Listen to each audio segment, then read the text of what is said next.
Good morning, all my dear students. I expect you all are good at your place and you might be spreading the happiness like these flowers are spreading. You all may be a source of happiness to your parents and the beauty to the world like these flowers are. You should follow the rules, you should work hard if you want to get a success in your life. So I wish you all can get a success and you all would work hard in your life. So with my initial sentences, I think you might have an idea what we are going to learn uh, about today. Yes, you all are right. We are going to learn the modals. Whatever the sentences I spoke in that, I use the words may, should, would, can. So these are the modal verbs. Modal verbs, what the modal verbs are, actually the modal verbs are the helping verbs. वो helping verbs आती हैं जो हमें ये बताती है in which mood the speaker is talking about, कि जो स्पीकर है बोलने वाला है उसका किस मोड में किस एक्सप्रेशन से वो बात कर रहा है. ठीक है, so let's go through the definition. एक बार इसकी डेफिनेशन पढ़ते हैं. The modal verbs is a verb that combines with another verb and used to show possibility, intention, obligation and necessity. Modal verbs वो होती हैं जो दूसरी वर्ब के साथ मिलकर यूज़ होती हैं एक सेंटेंस में, और वो हमें क्या शो करती है, पॉसिबिलिटीज़ कि किस इंटेंशन से बात की है, क्या ऑब्लिगेशंस है, ड्यूटीज़ हैं और क्या क्या ज़रूरतें हैं. Modal verbs are auxiliary verbs and are known as helping verbs. It's non है ना, misprint है. वो auxiliary verbs होते हैं जिनको हम helping verbs भी बोलते हैं. So in other words, I can say modals are those helping verbs which express the mode or manner of the action indicated by the main verb. मतलब वो एक्सप्रेस करती है मोड और मैनर ऑफ एक्शन कि किस manner में किस तरीके से किस एक्सप्रेशन के साथ वो जो एक्शन है उसको परफॉर्म किया गया है. ठीक है, वो एक्सप्रेस करती है पॉसिबिलिटीज़ को, प्रोबेबिलिटी, चांसेस किसी चीज़ के होने की, रिक्वेस्ट कर रहा है कोई, कुछ ऑफ़र कर रहा है या फिर किसी को किसी चीज़ की ज़रूरत है उसकी डिमांड कर रहा है. So when we get to know about in which manner, in which mode the speaker is speaking, those are known as the modal verbs. उनको हम क्या बोलेंगे, modal verbs. In simple words you can understand कि जो speaker है जब वो किस एक्सप्रेशंस के साथ बात कर रहा है, वो रिक्वेस्ट कर रहा है या कोई पॉसिबिलिटी शो कर रहा है या फिर वो कुछ ऑब्लिगेशंस हमें बता रहा है, डरा रहा है. तो इस तरह के जो वर्ड्स होते हैं जिनसे हमें ये पता चलता है इन विच expression the speaker is talking about, that is known as the modal verbs, right? So what is the nature of modal verbs? जो nature है modal verbs का क्या होता है? Modal verbs are never used alone. हम इनको कभी भी अकेले यूज़ नहीं करते. They are always used with the main verb. वो किसके साथ यूज़ होती हैं? They are always used with the main verb. उसको हमेशा main verb के साथ ही यूज़ किया जाता है. Let's see the example. Example इसके एक बार देख लेते हैं. I can upon the harmonium. अब ये बिना मेन वर्ब के यूज़ की गई है तो ये सेंटेंस ही रॉन्ग है. तो we have to use it with the main verb. I can play upon the harmonium. मैं किसके ऊपर बजा सकता हूँ, हारमोनियम बजा सकता हूँ. यहाँ पर play is simple as that verb है. जो मोडाल वर्ब्स है वो नंबर के अकॉर्डिंग चेंज नहीं होगी, मतलब सिंगुलर है या प्लूरल है सब्जेक्ट, वो एज इट इज़ रहती है. वो अकॉर्डिंग टू द सब्जेक्ट मतलब प्लूरल या सिंगुलर में चेंज नहीं होगी. फॉर एग्ज़ाम्पल अगर मैं ये कहती हूँ आई कैन प्ले, मतलब अब मैं अकेले के बारे में बात कर रही हूँ, ही कैन प्ले अकेले के बारे में बात हो रही है. वी कैन प्ले, वी के साथ भी क्या आएगा, कैन ही आएगा. We can not use it according to the subject. हम उसको सब्जेक्ट के अकॉर्डिंग उसके नंबर को चेंज नहीं करेंगे. उसको सिंगुलर या प्लूरल आप नहीं बना सकते हो. It is always use according to the, it is always use in the same manner. हमेशा वो उसी मैनर में यूज़ होगी. Got it. Modals don't have a infinitive verb form. जो मोडाल्स होते हैं उनकी इन्फिनेटिव फॉर्म नहीं होती. That means you can not use to after the modal verbs. आप टू यूज़ नहीं कर सकते मोडाल वर्ब के साथ. For example you can not से that I can to play. No, it will be a wrong sentence. The right sentence will be I can play. and in infinitive form we can't place to with them in order to make their use in the make their use in the sentence. मतलब हम उसके साथ to use नहीं कर सकते. सिर्फ एक ही एक्सेप्शन है, only one exception is there, that is ought to, जिसमें कि हम ought के साथ to लगाते हैं, right. Otherwise we are not using to with the modal verbs. modal verbs के साथ टू कभी भी नहीं आएगा. You must to get there before time, ये रॉन्ग सेंटेंस है. You must get there before time, तुम्हें वहाँ पर टाइम से पहले पहुँचना चाहिए. So these are the nature of modal verbs. ये मॉडल्स के यही नेचर है. कौन कौन से हैं? वो अकेले कभी भी यूज़ नहीं होगी. It is always use with the helping verb. Helping verb के साथ हम उसको यूज़ करेंगे. It can not change according to the number. वो सिंगुलर या प्लूरल सब्जेक्ट के अकॉर्डिंग चेंज नहीं होगी. It will always remain the same, वो हमेशा सेम ही रहेगी.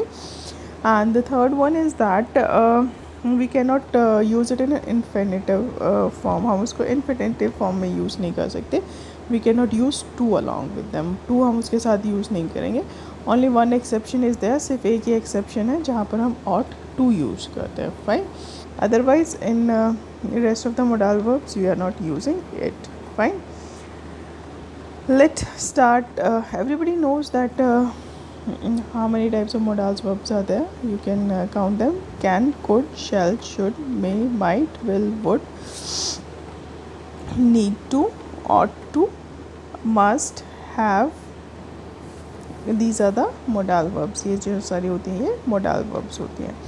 Now let's start with the first one, that is can. अब जो can है उसको हम कहाँ यूज़ करते हैं? Where we can use can. Can negative में क्या हो जाएगा? Cannot. In means in short form you can use can't. Can everybody knows we are using it to take a permission. Can हम किसके लिए यूज़ करते हैं? Permission के लिए यूज़ करते हैं. Can I help you? Can I take your pen? Can I use your car? Can हम लोग जब इनफॉर्मल परमिशन लेंगे, जब हम अपने फ्रेंड से परमिशन लेंगे, अपने साथ वाले किसी मेंबर से परमिशन लेंगे, तो हम कैन का यूज़ करते हैं, राइट. अदरवाइज़ हम जब अपने से बड़ों से परमिशन लेंगे, there we are using may. But when we are taking a permission from our friends, there we are using can. Can I sit with you? Can I drink water from your water bottle? Right. So these modal verb. So in these kind of sentences we can use a modal verb can, right. Can is used to take the permission. Can is also shows the to make a request. Can हम request के लिए भी use कर सकते हैं. For example, can you lend me some money? या क्या तुम मुझे कुछ पैसे उधार दोगे? Can you please help me to carry this box? क्या तुम मेरी मदद करोगे इस बॉक्स को कैरी करने में? Can you help me to carry my bag? क्या तुम मेरे बैग को उठाने में मेरी मदद करोगे? So when we are making a request, जब हम रिक्वेस्ट करते हैं तभी हम कैन को यूज़ कर सकते हैं. Can is also use to express the possibility. किसी चीज़ के होने की संभावना जब होती है तब भी हम कैन यूज़ कर सकते हैं. For example you can go there by car. तो वहाँ पर कार से जा सकते हो, right. And you can go there by train also. You can purchase this pencil, it's cheap. तुम इसको ख़रीद सकते हो क्योंकि चीप है. तो देयर इज़ अ पॉसिबिलिटी, वहाँ पे पॉसिबिलिटी शो हो रही है. एबिलिटी, मोस्ट इम्पॉर्टेंटली हम लोग जो कैन है उसको एबिलिटी के लिए यूज़ करते हैं. जब हम ये बताते हैं कि वो ये काम कर सकता है, जहाँ पर भी ये आ जाएगा, वेयर एवर इट कम्स, कि वो ये काम कर सकता है, he has the ability to do this work, there we are using can. For example, he can run, he can swim, he can dance, he can run. I can solve the puzzle, मैं इस puzzle को solve कर सकता हूँ. I can solve this question. I can cook, I can, what else? I can watch television, मैं TV देख सकता हूँ, right. So it is to express the ability. ability को show करता है, मतलब उसके अंदर काम करने की क्षमता है. That ability is shown by the word can. तो जहाँ पर हम ability की बात करेंगे, there we are using the word can. इसको बहुत इम्पॉर्टेंटली याद करना, क्योंकि जब भी हम एबिलिटी के बारे में बात करते हैं तो कैन आता है और मोस्ट ऑफ द सेंटेंसेस में हम लोग इसको यूज़ करते हैं। जब लास्ट में आपको ये हो जाएगा कि वो ये काम कर सकता है, राइट। नेगेशन, नेगेटिव सेंटेंसेस में हम लोग कांट यूज़ कर देंगे। For example he can swim, he can not swim, he can dance, he can not dance, I can't go ahead without permission, मैं इससे आगे बिना परमिशन के नहीं जा सकता, आई कांट हेल्प यू, मैं तुम्हें हेल्प नहीं कर सकता, I can't sit with you, मैं तुम्हारे साथ नहीं बैठ सकता। तो जब सकने की बात आएगी तो मतलब किसी काम को करने की क्षमता की बात आएगी तो there we are using can. In positive sentences can और in negative sentences we are using can not. Now come to the could. Could is the past form of can. जो कुड है वो कैन की past form है। सो जहाँ पर भी हम कैन यूज़ करते हैं वहाँ पर हम कुड भी यूज़ कर सकते हैं। प्रेजेंट एबिलिटी के लिए हम लोग कैन यूज़ करते हैं and to express the past ability कि वो पहले ही काम कर सकता था, for that we are using could. She could sing nicely, वो बहुत अच्छा गा सकती थी। Could for the past, can for the present. Present ability can, past ability could. Make a request, we are using can to make a request. हम लोग request के लिए भी कुड को यूज़ करते हैं। Could you lend me some money, क्या तुम मुझे कुछ पैसे उधार दोगे। Could you please help me, क्या तुम मेरी मदद करोगे। Could you please switch on the light, क्या तुम लाइट को ऑन कर दोगे। तो कुड और ज़्यादा पोलाइट जब रिक्वेस्ट करेंगे कैन रिक्वेस्ट के लिए, और जो कुड है वो बहुत ज़्यादा पोलाइट रिक्वेस्ट के लिए हम उसको यूज़ करते हैं। सेम है एक्सप्रेस पॉसिबिलिटी, पॉसिबिलिटी को एक्सप्रेस करता है। If we were rich we could buy so many things, अगर हम अमीर होते तो हम लोग बहुत सारी चीज़ें खरीद लेते, right. If I was rich I could help the poor, अगर मैं अमीर होती तो मैं गरीबों की मदद कर देती। Could we also use to talk about ability when we are same ही है, express ability और repeated ही है। When she was one could not, when she was one could not speak, it's a wrong sentence। When she was young could not speak, वो जब young थी तो वो बात नहीं कर सकती थी। To say that something was impossible, ये कहने के लिए कि कुछ चीज़ें जो है वो इम्पॉसिबल है, वहाँ पर भी हम लोग कुड नॉट का यूज़ करते हो। You could not use computers in the 19th century, क्या ऐसा हो सकता है कि 19th सेंचुरी में हम लोग कंप्यूटर यूज़ नहीं कर सकते। डेफिनेटली कर सकते हैं, because it's a generation of the computers, right. You could not go outside without mask nowadays, हम बाहर नहीं जा सकते बिना मास्क के आजकल, कैसा है नहीं है, मतलब इट्स इम्पॉसिबल। हम जा सकते हैं मास्क के बिना भी जा सकते हैं। तो when we are showing the impossible, when we are talking about the impossible situation, जब हम इम्पॉसिबल सिचुएशन के बारे में बात करेंगे there also we can use could. वहाँ पर हम लोग क्या यूज़ कर सकते हैं, could. Could we can use for the past ability, could we can use for the request, could we can use for the possibilities, and could we can also use to say something that is impossible. Could not is the negative of could, जो could not है वो could का negative है। Simple sentence में could आ जाएगा और negative sentences में could के साथ not आ जाएगा। I hope you all understand. Now come to the next one, there is shell. Shell has nowadays has been wiped out। जो shell है वो बहुत ज़्यादा यूज़ नहीं होता है आजकल। Otherwise shall we are using for the future with the first person pronoun। जो first person pronoun होता है हमारा, जो first person होता है I and we, तो उसके साथ जो है हम लोग shall को यूज़ करते हैं। और फ्यूचर के लिए हम इसको यूज़ करते हैं। Everybody knows that to express the future I और वी के साथ शेल आता है, और बाकी सारे जो भी सब्जेक्ट्स होते हैं ही उसके साथ क्या आता है, विल आता है, सबको पता है। बट नाउअडेज शेल का यूज़ बहुत ज़्यादा है नहीं। Most probably we can find the use of shall in the formal writing. जो फॉर्मल राइटिंग है उसी में इसका यूज़ रह गया है, अदरवाइज जो शेल है वो ऑलरेडी ख़त्म हो गया है।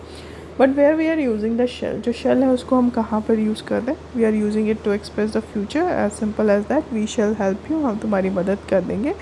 We shall go to market, हम लोग मार्केट जाएंगे। We should eat lunch, sorry we shall eat lunch, हम लोग लंच करेंगे। तो फ्यूचर के लिए सजेशन, एडवाइस और रिक्वेस्ट इंटेरोगेटिव फॉर्म, अगर इंटेरोगेटिव क्वेश्चन मतलब इंटेरोगेटिव सेंटेंस है तो उसमें हम इसको एडवाइस के लिए यूज़ कर सकते हैं, किसी को सजेशंस देने के लिए यूज़ कर सकते हैं, रिक्वेस्ट करने के लिए यूज़ कर सकते हैं। For example if I say shall we start the lesson, क्या हम लेसन स्टार्ट करें?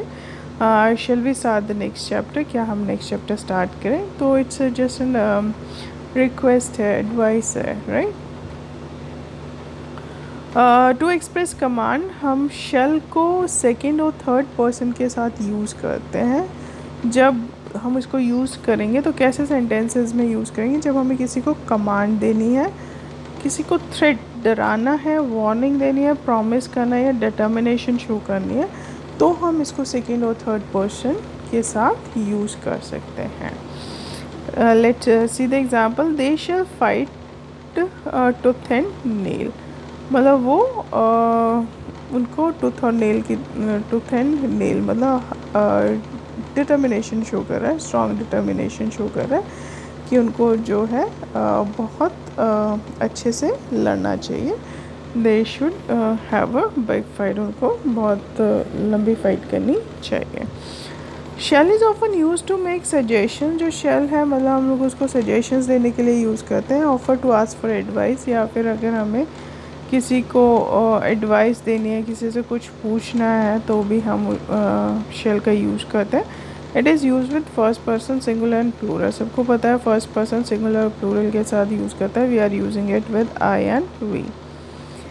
बट सेकेंड और थर्ड पर्सन ऊपर हम ऑलरेडी डिस्कस कर चुके हैं, तो नीचे उसी के कुछ एग्जाम्पल दिए हुए हैं। Only few examples has been given to you. For example command के लिए, you should not get in, तुम्हें अंदर नहीं आना चाहिए।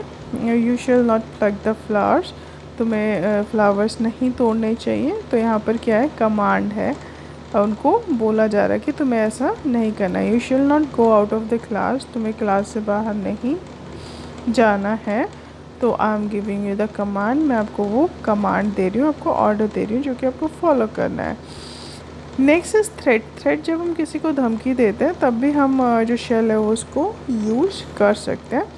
फॉर एग्ज़ाम्पल, यू शेल पे फॉर इट, तुम्हें इसके लिए इसकी कीमत तुम्हें चुकानी पड़ेगी। डराते हैं ना, तुम्हें इसके लिए तुम्हें इसकी कीमत चुकानी पड़ेगी, यानी कि तुमने जो गलत किया है उसका खामियाजा तुम्हें भुगतना पड़ेगा। You shell get your money back soon, promise करते हैं जब हम किसी को कि तुम्हें तुम्हारा जो पैसा है वो जल्दी वापस मिल जाएगा, right. So will is use with all person, I, you, he, she and it, we, they, मतलब सभी को पता है। We are using I and we are using shall with I and we, I और वी के साथ shell आता है, बाकी जितने भी सब्जेक्ट्स हैं उसके साथ हम लोग विल यूज़ करते हैं, fine.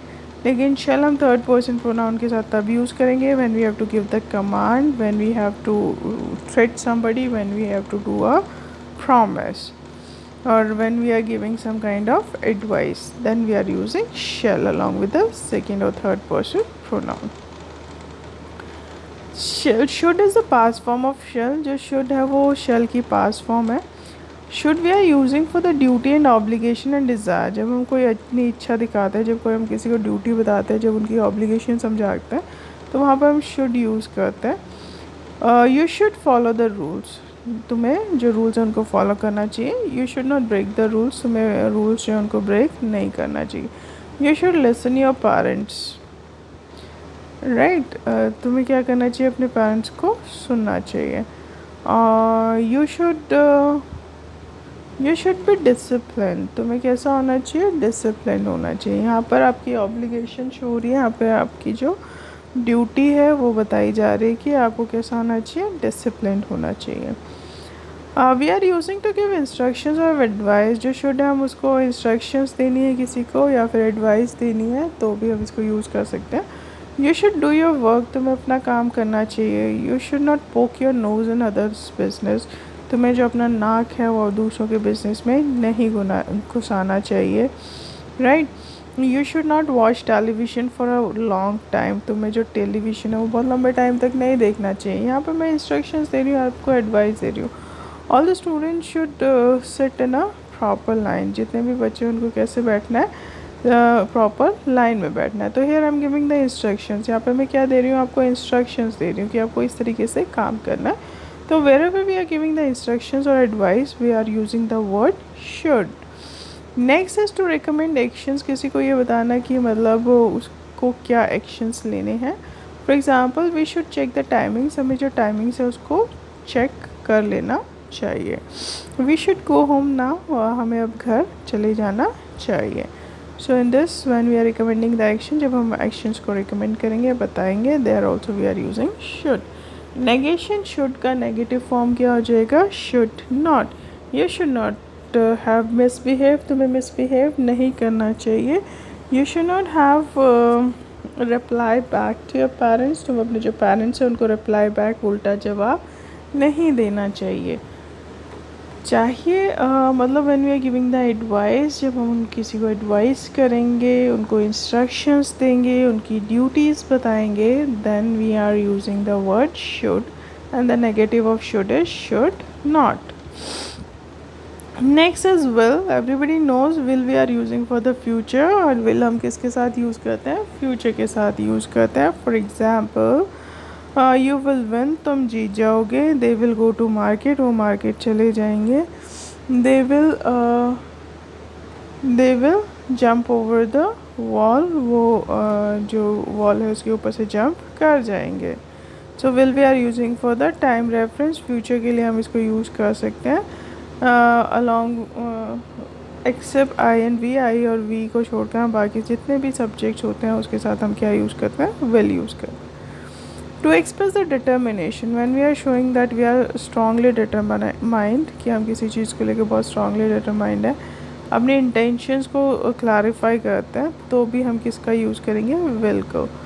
I will teach him a lesson, मैं उनको सबक सिखा दूँगी। I will teach him a lesson, मैं उसको सबक सिखा दूँगी। तो यहाँ पर स्ट्रॉन्ग डिटर्मिनेशन शो हो रहा है। I will get good marks in my exam, मैं अपने एग्ज़ाम्स में अच्छे मार्क्स लूँगी। So I am showing my determination. I will become an IAS officer, मैं एक IAS ऑफिसर बनूँगी। तो यहाँ पर मैं अपनी डिटर्मिनेशन शो कर रही हूँ, इसीलिए when ever I am showing the determination I can use will with the first person pronoun, वहाँ पर मैं विल जो है वो फर्स्ट पर्सन प्रोनाउन के साथ यूज़ कर सकती हूँ। When we are making a comment on others, कई बार हम लोग कमेंट्स करते हैं, दूसरों का मजाक उड़ाते हैं, तब भी हम किसका यूज़ कर सकते हैं, विल का। ही विल ऑलवेज sulk, वो हमेशा क्या कहता है, रूसा ही रहता है, मतलब नाराज़ ही रहता है। ही विल ऑलवेज sulk, वो हमेशा नाराज़ ही रहता है। तो मतलब हम उसके ऊपर कमेंट कर रहे हैं, तो ठीक है। For example he will not gate good marks, उसको बिल्कुल भी अच्छे नंबर नहीं आएंगे। तो what I am doing, I am just doing a comment on him, हम उसके ऊपर क्या कर रहे हैं, कमेंट, ताना मार रहे हैं। There we are also using the word will. To make a request, will को हम रिक्वेस्ट के लिए भी यूज़ करते हैं, परमिशन के लिए भी यूज़ करते हैं। अगर हमें किसी को इन्विटेशन देना है तो भी हम उसके लिए यूज़ करते हैं। Will you come with me, क्या तुम मेरे साथ आओगे। Will you join our group, क्या तुम हमारा जो ग्रुप है उसको ज्वाइन करोगे। Will you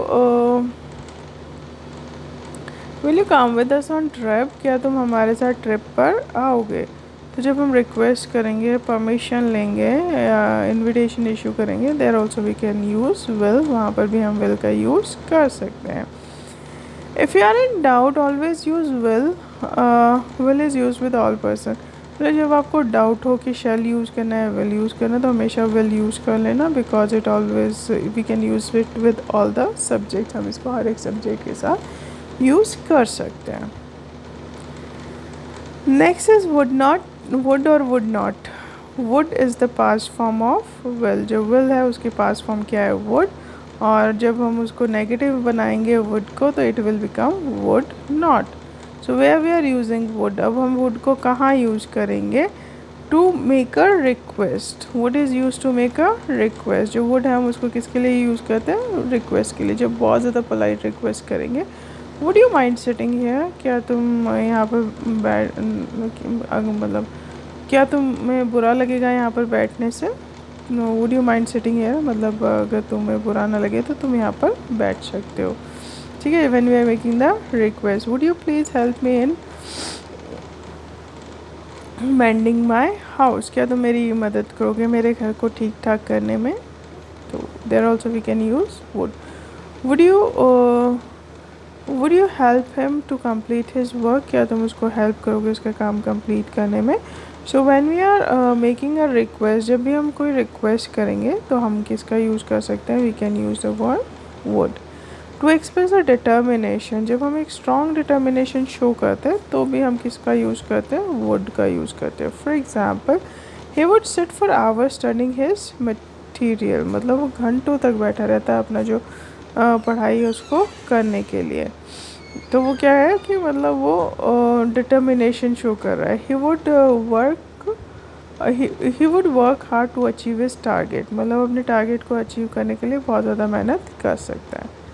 to express past habit, किसी भी पास्ट हैबिट को हम एक्सप्रेस करते हैं तो भी हम वुड यूज़ करते हैं।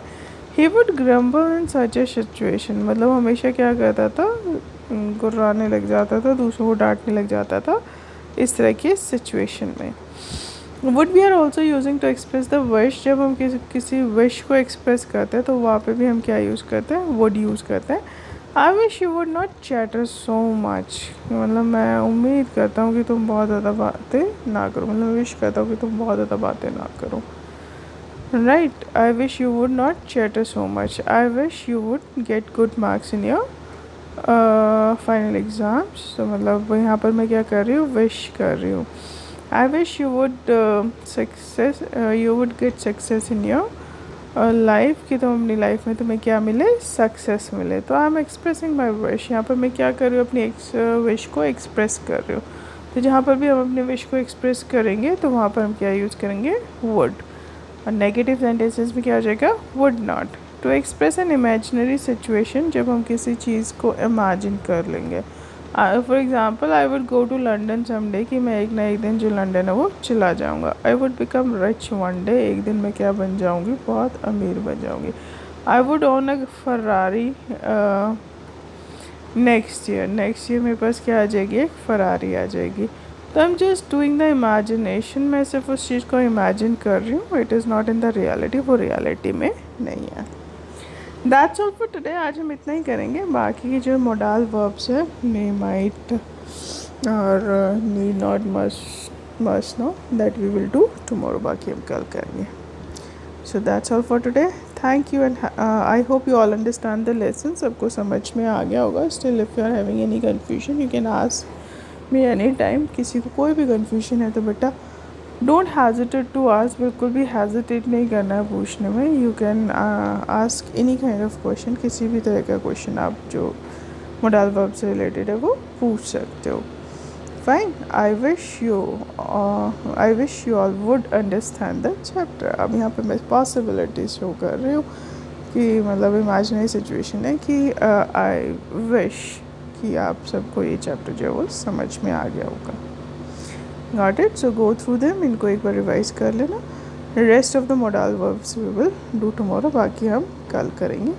Thank you and have a nice